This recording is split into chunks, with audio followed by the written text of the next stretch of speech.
I bought it, it was blowed up. The motor was JB welded together, and it was just a complete wiring nightmare. It had half of a lift kit on it. The front was lifted, and the rear wasn't. It was covered in duct tape. That's what they used. I guess they used it as a hunting vehicle, or a hunting buggy, I guess you could say.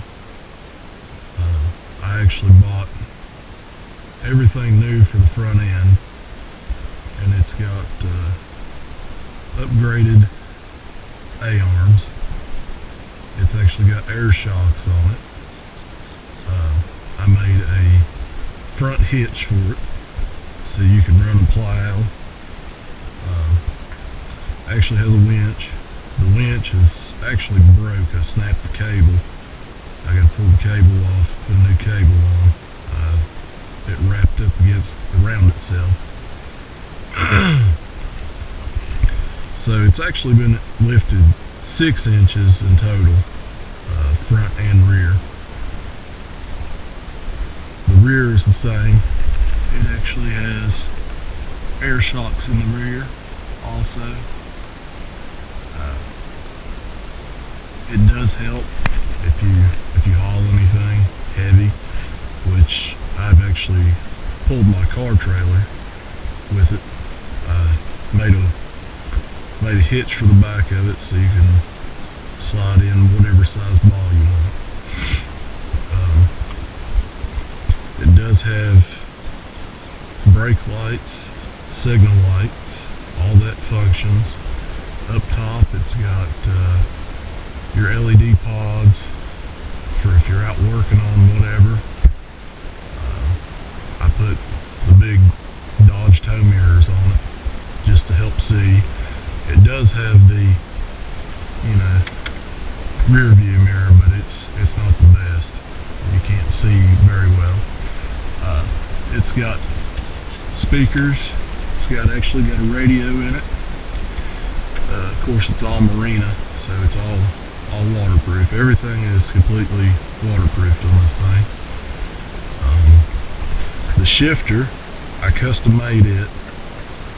It was actually originally it mounted here, and you turned it this way or this way to go forward or reverse. Well, I didn't much care for that, so I did a lot of work, a lot of fab work, and actually custom made this whole piece for the cables and ran it up through the floor.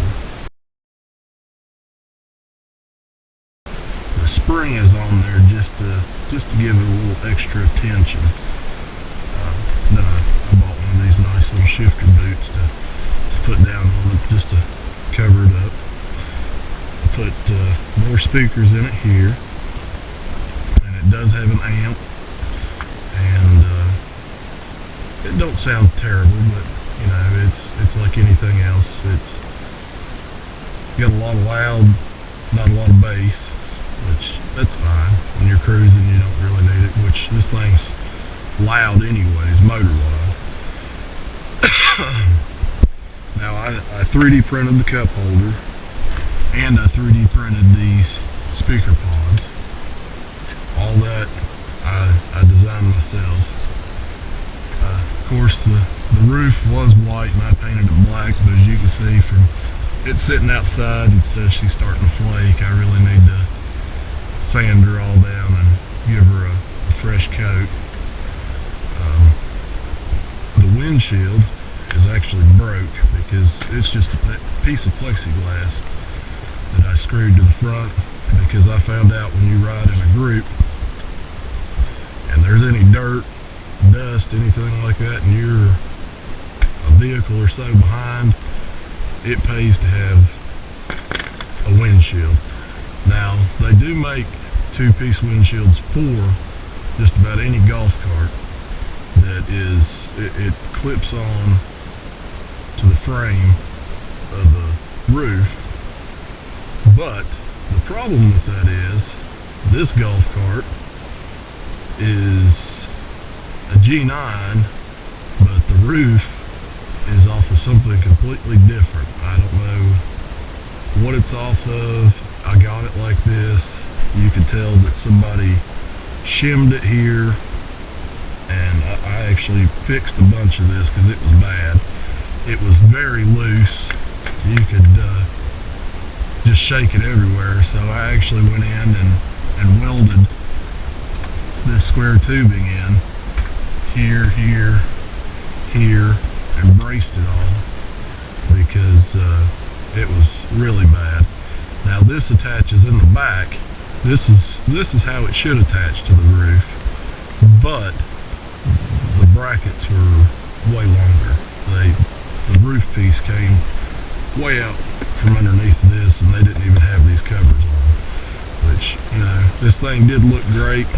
It's been about 4 years since I built it, so of course it's been sitting outside for quite a while because, well, my garage is a mess and I can't get it in there all the time.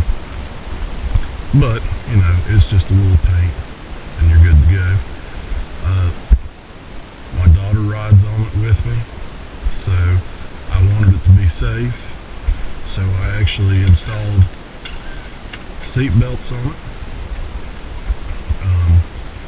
The way the seat belts are is they are actually, it's a giant bar that goes underneath this, and it is actually welded directly to the frame, so there's no question that this is just as stout as the rest of the golf cart is. The only thing you got to watch is when you close your seat, you'll flip your buckles out. Down here, I've added some extra stuff. Now this is actually a battery kill, but it is a battery kill. I had a little sticker here that I never painted after I peeled the sticker. It's a battery kill for the rear because I actually have it set up to where you can run a winch on the rear in the receiver hitch, and you can just plug it in and turn the power on with the kill switch, or the battery turn off, whatever you want to call it. This knob is the amp gain. This is the fuel pump rod, so it has actually got a mechanical fuel pump that runs off engine pulleys, but this thing has a really hard time after it's been sitting for a while that it doesn't want to pull fuel, because I think mainly because this motor's had a cam put in it and a couple things like that, so it doesn't like to pull fuel when it's, you know, cold. So I put a electric fuel pump in it that I can just prime to get the fuel up into the bowl of the carburetor, and then it'll run off the mechanical from there. This is the main headlights on the front. This is the horn. These are your turn signals, left and right. This is your choke, because it has, you know, manual choke. It doesn't have factory motor in it anymore. I added a voltage gauge in it a long time ago. That was one of the very first things. It does have your turn signal indicators right here on the dash. I actually custom built this whole part of the dash because, you know, it was wide open from factory. The only part that was covered was here. It does have a glove box. Inside the glove box, though, is your main fuse box. And all the relays and all the wiring. It's probably hard to see in there. Instinct plugs and all that good stuff is in there too, I'm sure. But that is where all my main fuses are in there. So it's actually got ground spots because it is actually grounded to the frame and to the engine. So you can ground, if I wanted to run something, all I'd have to do is run a ground wire to any bare metal spot on the thing and I've got a ground. Now the glove box, I built it, but look at my welds, they're pretty shitty. I put this nice rubber gasket stuff that you can buy just to make sure it's solid. The magnet that's on here is actually a magnet out of a hard drive, and if you've got a hard drive laying around and you need a strong magnet, that's where it's at right there. Them magnets, they're used to read and write on the metallic disc inside the hard drive, and they are strong. So what I did is I just welded a washer here so it had something to clip to. Let me tell you, that thing it's strong. Other side, we've actually got this is your light bars, your pods, and then there's actually a light inside the glove box that if you need to see them there while you're at night, got a blowed fuse, something like that, you can see in there.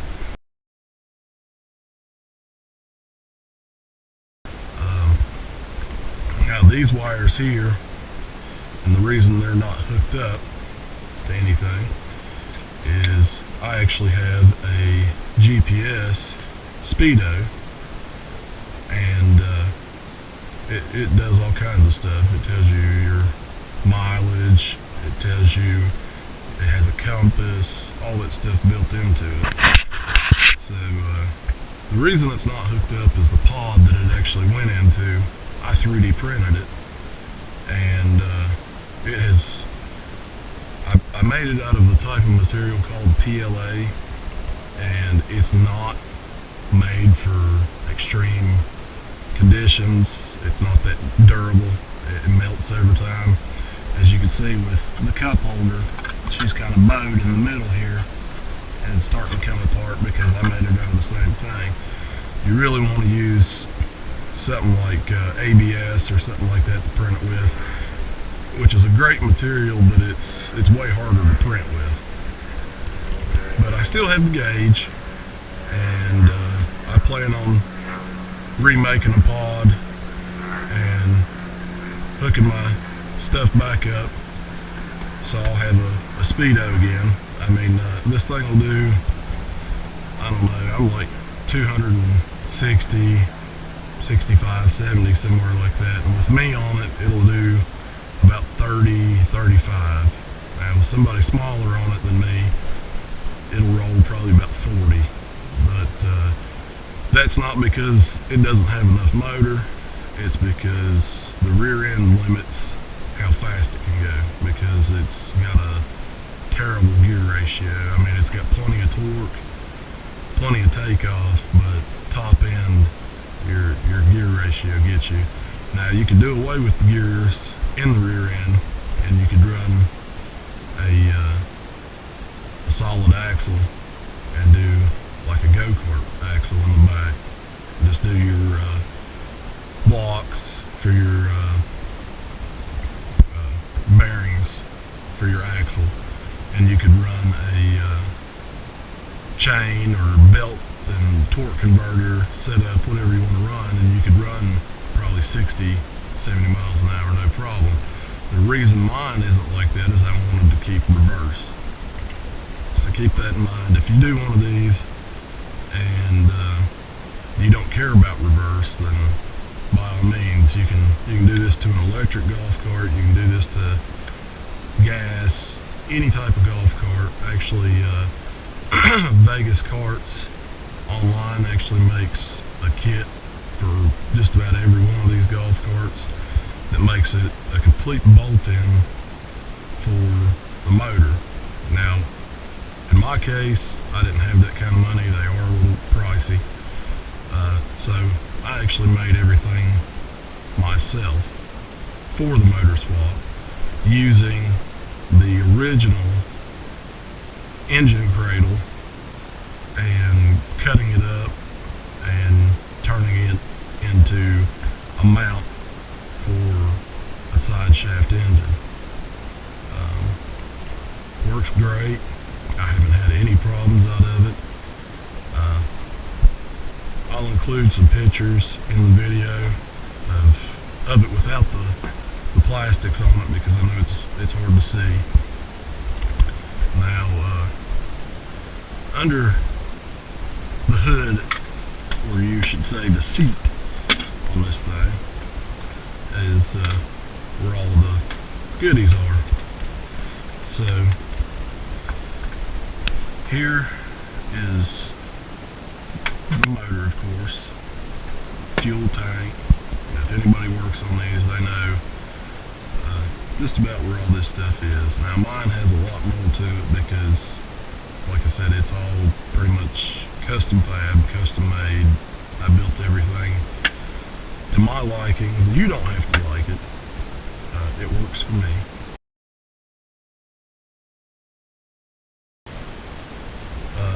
I did do away with the starter generator, and I went to a one-wire mini GM alternator. I had just a regular one-wire alternator on it from GM, and the motor would not. I'll say that it drug the motor down to the point that it couldn't produce any power. And the reason for that is that alternator is pretty good size as far as your windings, and this is a mini, so it has no problem. You can see it versus the starter, and they're pretty similar in size. I mean, they're not exactly, the alternator of course is bigger, but it's similar. And I've just got it hooked up on an inside pulley, just like from factory. They had a inside pulley to run the starter generator that, you know, turn the engine on to get it running. Now this one has had some stuff done to it that's, you know, not factory at all. This is an 18 horsepower Duramax, 440 cc. It is pretty close to the Predator engines. They're all considered clone motors. The only difference is the clone Predator motor. It's a 420 cc 16 horse, and this is 440 cc 18 horse. Now, whether or not it's a true 18 horsepower or 440 cc's, if there's any difference really at all in the engine between the Predator and this one, besides who makes it, I'm not sure, because a lot of your Predator parts bolt right onto this engine, no problem. As a matter of fact, this one has a torque cam in it, valve springs, and carburetor, and something else. I can't remember what else I put in it. That was all from a Predator engine for a 420 Predator. Now, a little backstory on this engine. So when I first built this thing, I got it running, and my first, probably, I'd say first 10 startups of messing with all the wiring, the alternator and all that stuff, getting everything right. The starter, actually, two of the bolts backed out of the starter on the inside of the cover here, where your pull start is, where the flywheel is. And when those vibrated out, it actually, the bolts got stuck between the flywheel and the engine casting, and it cracked the block in half right here and down at the bottom. So it pretty much rendered the motor that I just put in this thing useless. It was shot. I never had the front cover off of the motor when I got it, so I never checked the starter bolts on the inside. That came straight to me from the factory like that. So they either didn't torque them or the Loctite or something made them back out, which caused pretty much catastrophic failure of the engine. Now it still ran, but you had to pull start it, but the whole front of the casing was cracked off, so that's no bueno. So what I did is I ended up contacting the manufacturer, which is Duramax, and at that time they were just coming around with engines. Of course they've done generators and stuff for years and other applications, but they never really sold just their engines till a couple years ago. Contacted them, told them what happened. They really didn't want to do anything about it because they said, you know, you bought it from a third party or a second party, which I bought it from a warehouse direct place that was affiliated with them. So they really didn't want to do anything.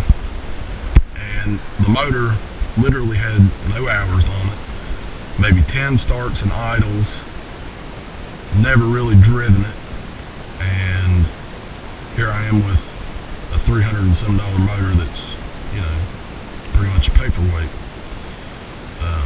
Because that's the whole reason why I got an electric start, because I didn't want to be out here pull starting, which now you can't even pull start it because it's got so much tension from the alternator. I mean, I guess you could if you were in a pinch, but I've tried and it sucks. Anyways, long story short, they finally agreed and they sent me a case, or this half of the case, and included the bearings in the case. Well, what that means is I had to take the engine completely apart and swap my head, my cam, crank, rod, piston, you know, everything, push rods, everything into a different engine, which, you know, I can do it, not a big deal. But if I had to pay somebody to do that, then, you know, I would have been into it more money than just going out and buying another engine.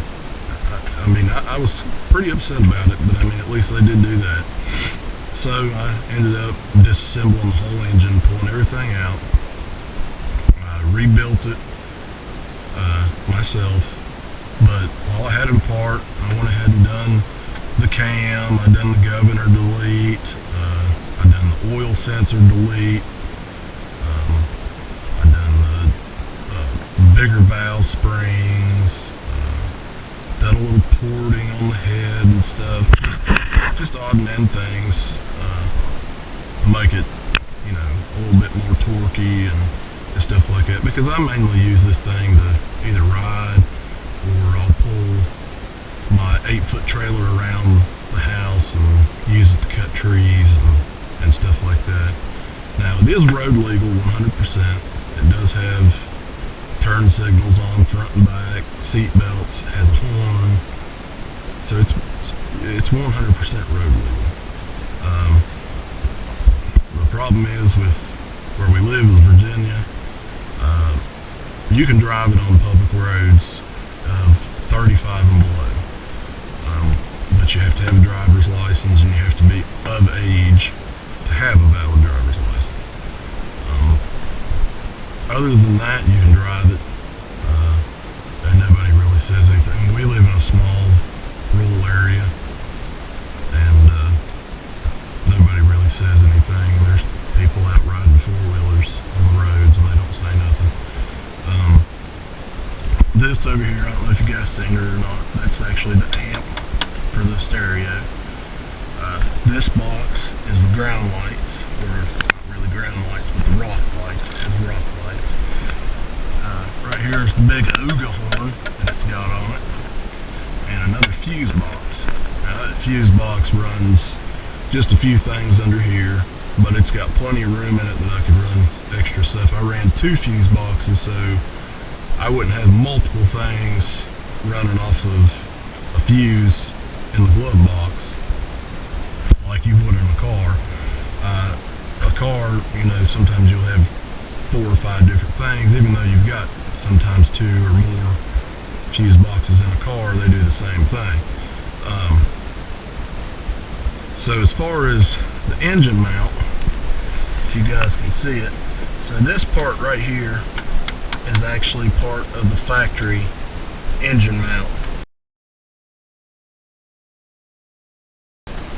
And then I welded a engine plate for like a go-kart to the top of that, so it still retains the factory place that it mounted, and in the front and the back, and it still has the rubber bushings in it, so it's solid mounted to the swing arm, but it isn't, you still have a little bit of vibration dampening. Now the engine used to make not, well, let me rephrase that, the engine vibrates like hell now, but it didn't used to, and you won't have that problem unless you're an idiot like me and decide to remove the balance shaft out of the engine to try to eliminate rotating mass and get a little bit more horsepower out of it.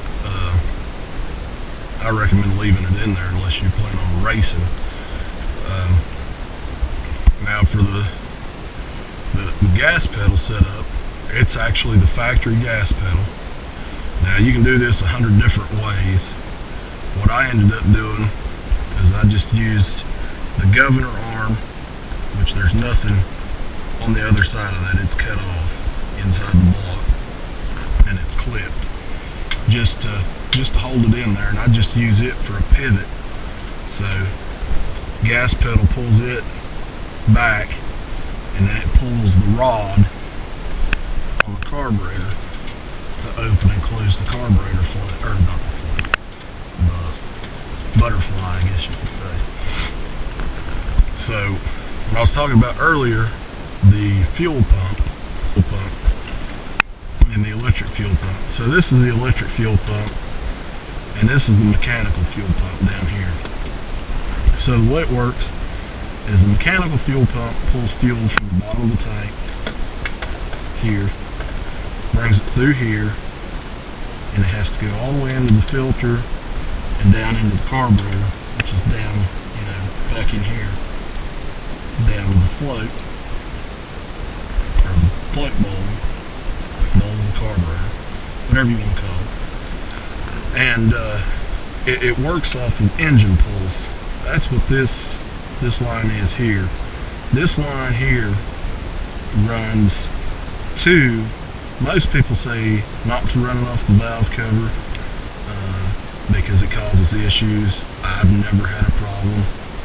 They say it pulls oil out of the engine and can fill your air filter up, your carburetor up with oil. I've never had that problem. So you can tap. I've seen people actually use the governor hole and do a tap and run your a bar about the top of there and get your engine pulse off of there. Or you can get, which this one has it, I put it on there, but I don't use it because it doesn't work very well. They make a plate that goes in behind the carburetor to add essentially a vacuum port, but it's actually, it pulses more than it is vacuum. And what that does is it opens and closes the diaphragm inside this pump, and it causes it to force fuel, or push and pull fuel in. But I ran the electric pump and I teed the fuel line here and here, and I ran the electric pump in between the two. So what it does is when you pulse the pump or press the button to pull fuel, it pulls fuel through the mechanical pump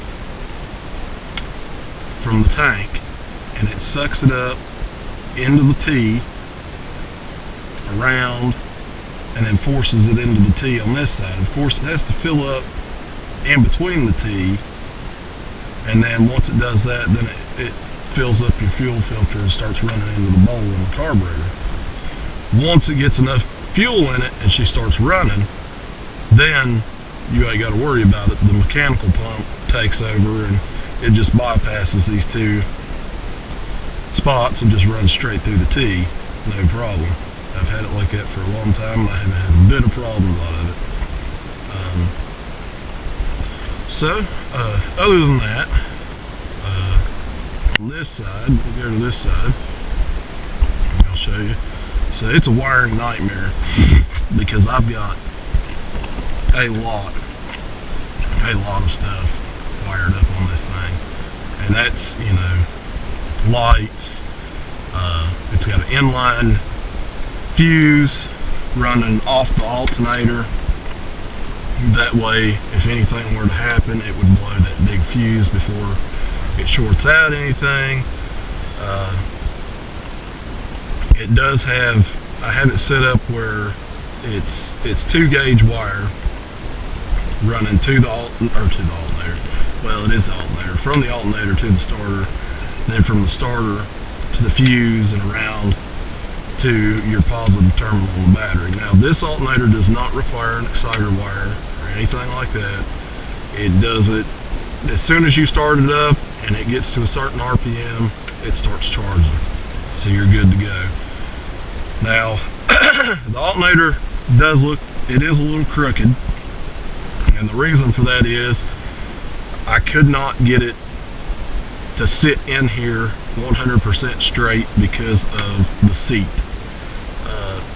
I could have redesigned it, stuck the alternator on the top, up here, and probably wouldn't have had no problem, but I just chose to put it at a little bit of a cock, and it's on actually a pivot down there. So what this does, this is what you use on, I forget what they're actually called. They're like they're a turnbuckle. That's what they are, turnbuckle. And all I did was I took the nut off of, or I took it all apart and I put a nut on this side of it. And I made this brace. This was where the factory fuel tank mounted, was in these 4 holes.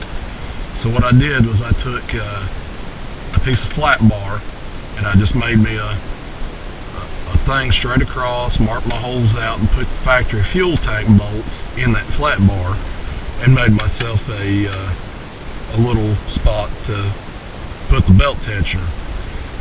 The reason I done that and didn't just run this straight to the engine was I wanted it to be more rigid than just one bolt in that holding it on. And if anybody knows, these blocks are cast. They're not the strongest thing in the world, and what's not cast is aluminum. So they're not, you know, like steel. So that's why I went with the flat bar. Now the bottom down here for the motor mount, which you probably can't see, I'll crawl up under it in a minute and show you more. It's made out of part of the old engine and part of the go-kart engine mount. The torque converter is not the factory torque converter. You can run the factory torque converter. The one that was on this when I got it was shot.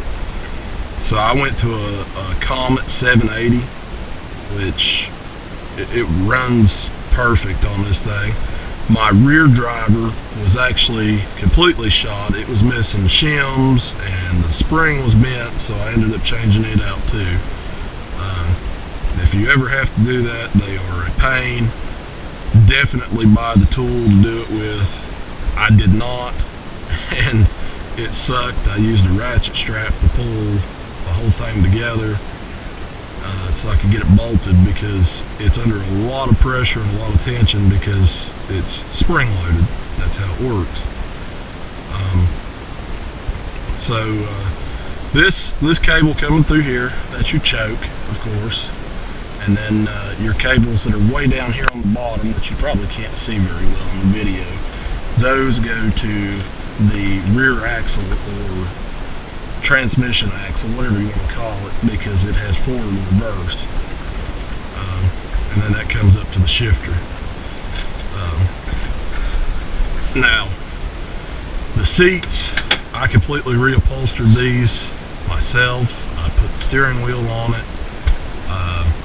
I've done just about anything and everything I could think of to it that I wanted to do to it.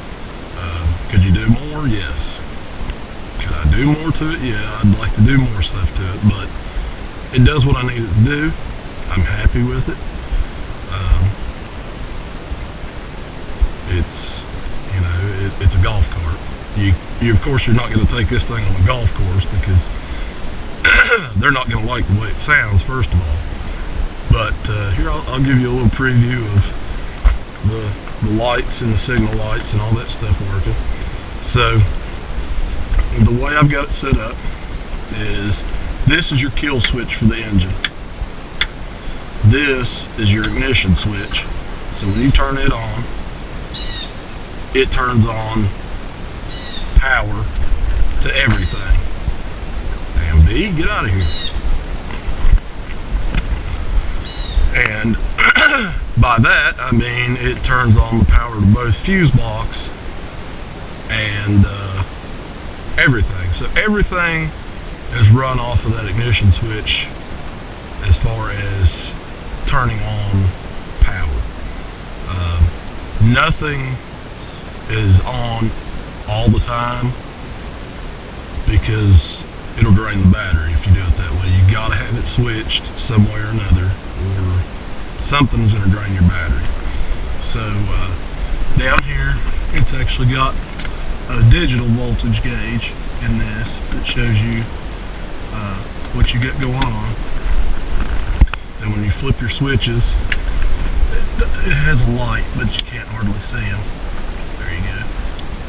That illuminates.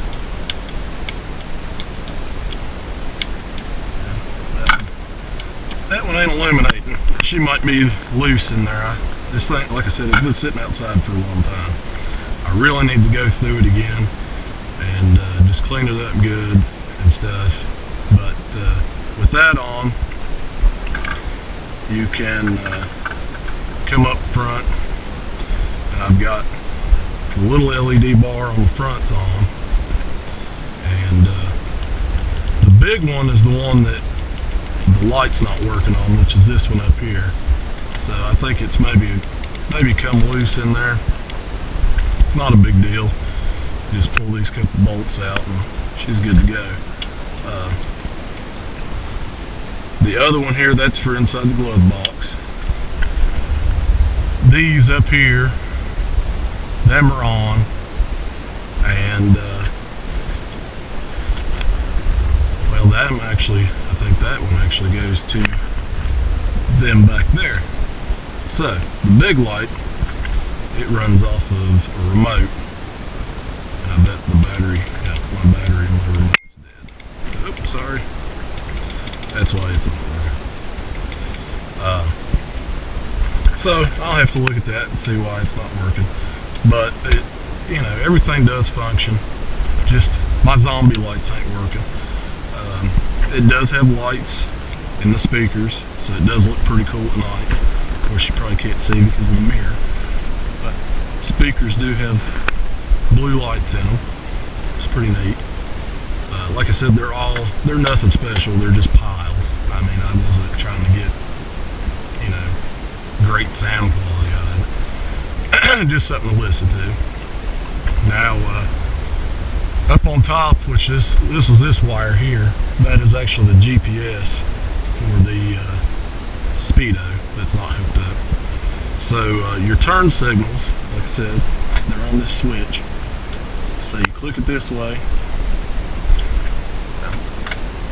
click it this way, and you can see your indicator starts flashing on the dash. So that's my left turn signal. You come out here, left turn signal is working on the front, and it's working on the back. Now the brake light is on because the brake pedal is pushed down. That's your emergency brake. And the reason that is because I actually used a brake sensor that is it's out of a 50s model Chevrolet truck, I want to say. And the way it works is you got a power wire that runs to it and back. And it's on all the time, and that switch, when it's pushed down, that's what sends power. So it's basically like a, in-between switch. So that's the passenger side works. So you go over here, and your indicator's on for this side, and then you've got your turn signals for the right side, in the back, and in the front. It all works, like I said. It's 100% street legal. Now this button here, this turns on the small,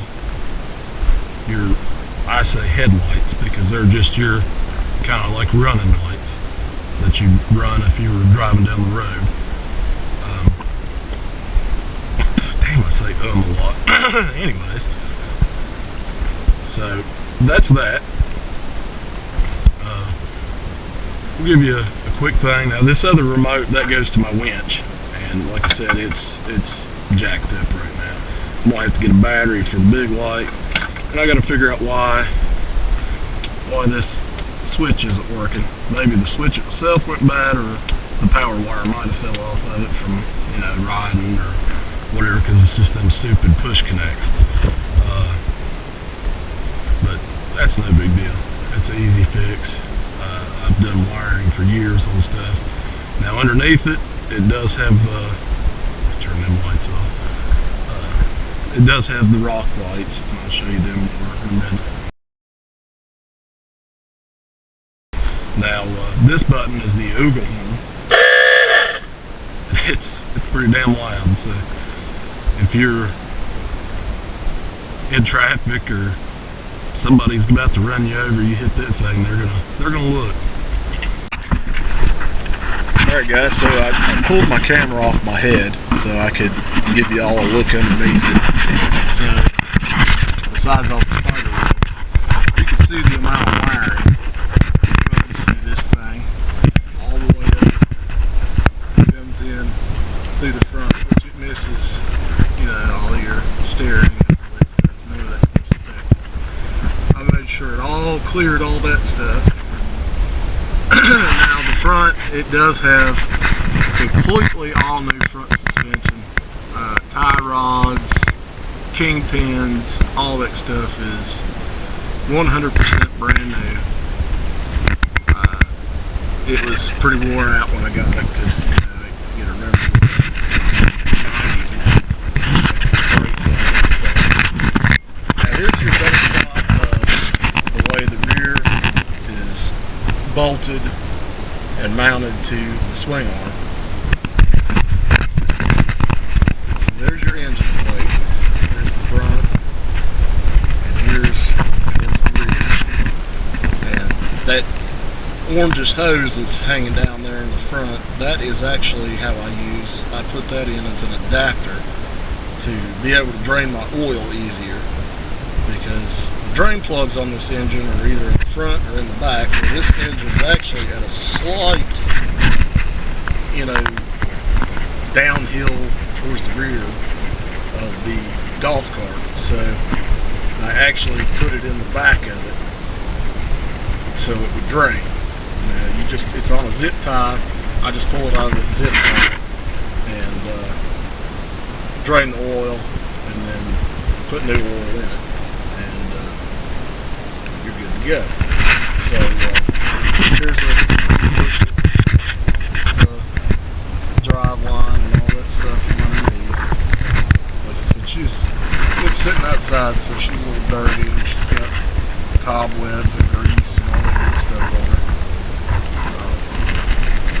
The exhaust that I had on it, you'll see in the pictures, I actually made it out of galvanized piping to begin with.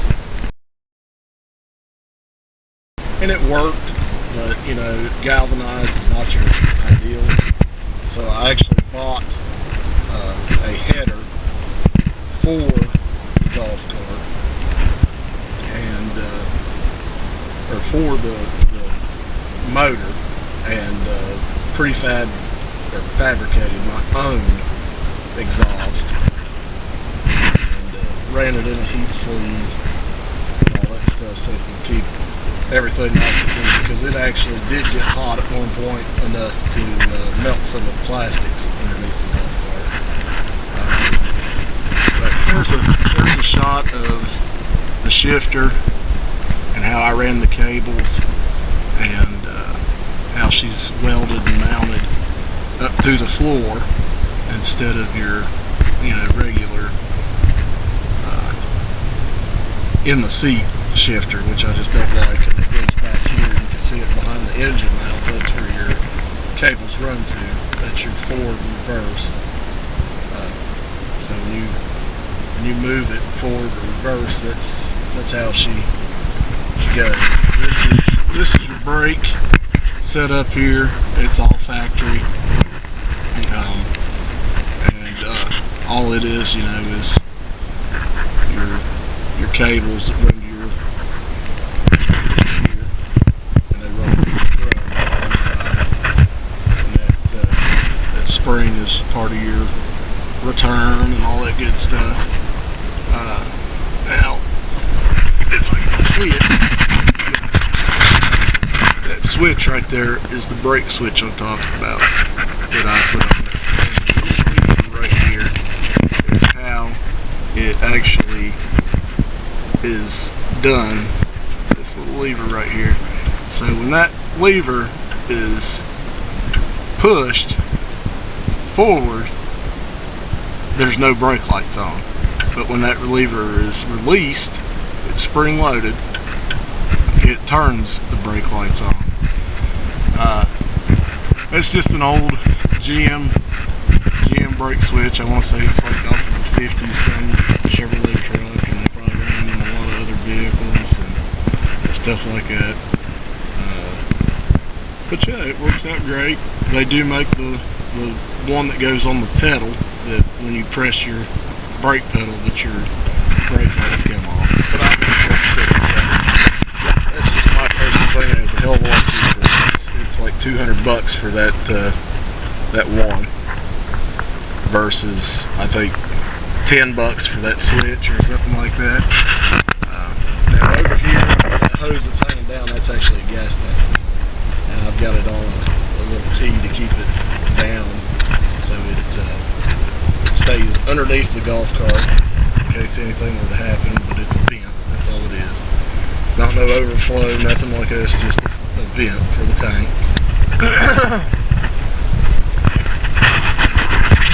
Now back here, I'll give you a quick view.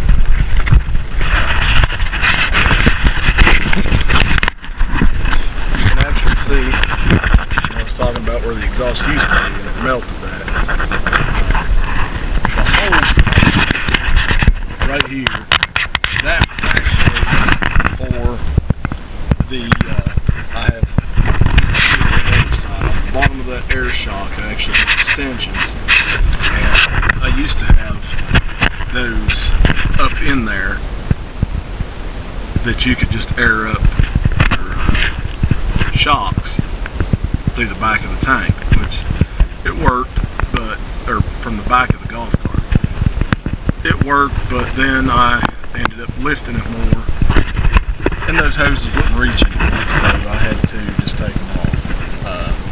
No big deal, you could get longer ones and put it right back in there. I just never did. There's the old rock lights, and they change colors. I think they do all kinds of stuff, music and all that stuff. Now these shocks, they actually have 3 loads on them.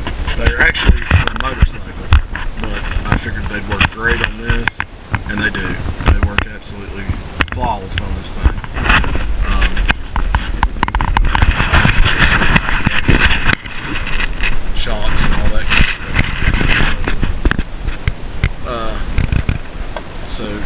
towards the back here, I'll show you.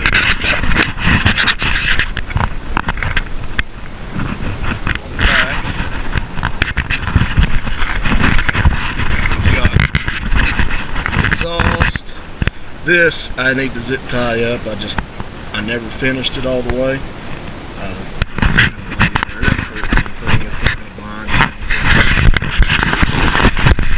Here that were welded here, originally I mounted the shocks here. That was when I had my, and it worked, but it wasn't the best. I just left the things there because you never know, you might need them. I could put a bolt in there and use it for a chain or something like that if I needed to. This actually goes to winch.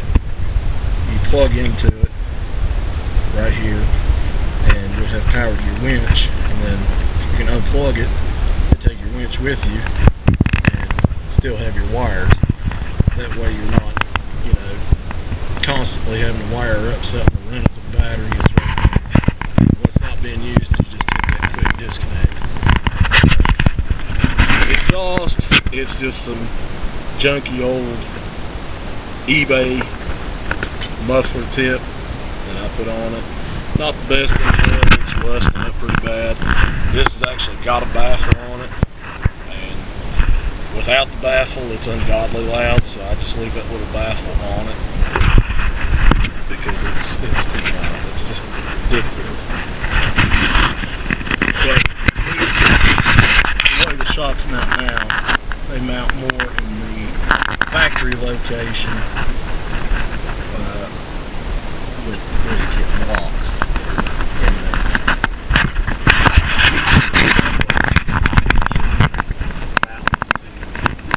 The tube is how it works. If you don't know, just kind of look up. I'll show you some pictures. Simple, easy.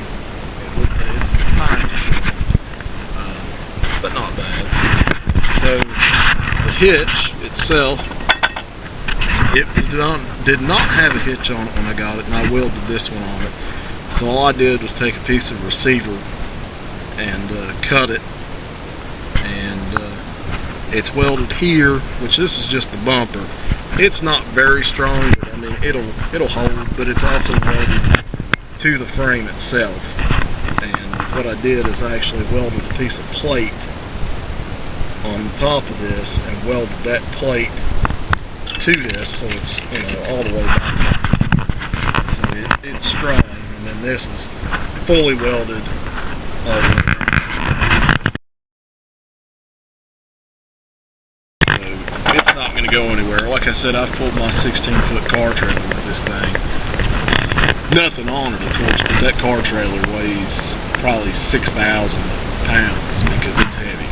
It's an older car trailer, and it's solid steel and wood, so it's heavy. We tried to pick that thing up one time to scoot it over, me and about 5 of my buddies, and nothing on it, and we couldn't pick it. We couldn't even get it up off the ground a little bit. So it's heavy.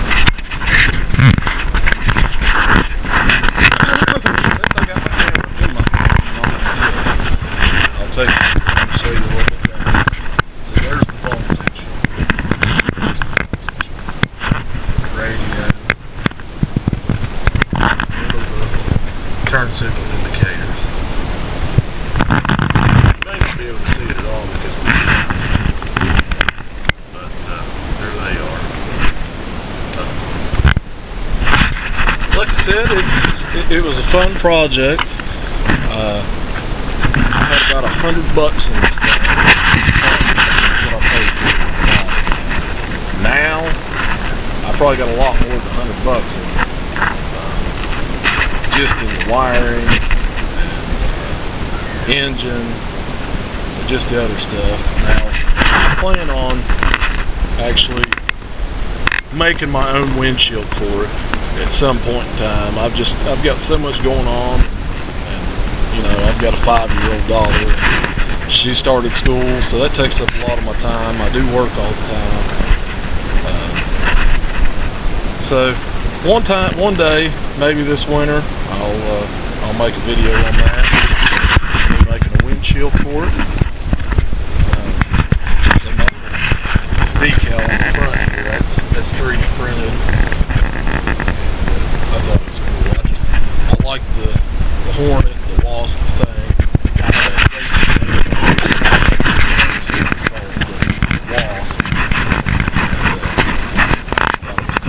Who don't like a theme. I did do the Stanton's 440cc axles. Dash. I've done a couple things to it. It's nothing, extravagant or crazy. It's pretty neat. So, the shifter works. That's forward. Then all the way back, that's reverse, and the middle's neutral. So it's kind of just simple. Yeah, guys, I guess that's about it on the old golf cart. If there's anything that I didn't go over that you guys want to know more about, just leave a comment. I'll do a couple videos, and I'll get back with just you personally.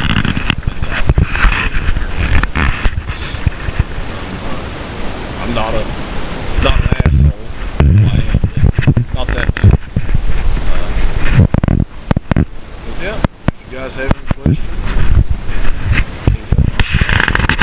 feel free. Just a regular dude working on junk that I've built. Having fun with it. I want to take this thing and do some riding with it. And the guy I worked with, we drove quite a ways. We drove from where I lived at to the next town over and back. A couple dirt roads and stuff. And it took us about, I don't know, probably 2-3 hours round trip. It was fun. But I'd really like to take this thing out in the woods and hit some trails with it and stuff, do some videos. And believe it or not, this thing does awesome in the snow. It's crazy. It's rear wheel drive, but it does great. I actually got a snowplow that I made for it. And the snowplow works great, but last year, the year before, I actually got the plow hung on the driveway. Bent the ever-living shit out of the plow itself, because the plow was just a little lawnmower plow that I kind of beefed up and stuck it on there. So yeah, it works, but it needs a better plow. Now the way this thing looks, I know it looks like it's towed in at the top, and the reason for that is when you're driving, it actually straightens out. And if you look at just about any of them, like that, especially on the older golf carts. The newer ones not so much, but you definitely want to have a little bit of camber, just like when you do an alignment. You want your wheels towed in just a little bit, because as you're driving down the road, that force, it pushes out on the wheels. Same thing with this. It's kind of like an old front end on a Ford. If you ever seen the I-beams on them things, when you pick them up, boy, and set them back down, they look like something's broke. But once you jump in it and move it around a little bit, then it all levels out. That's one thing I didn't show you guys, was I made that whole plating that the winch is bolted to.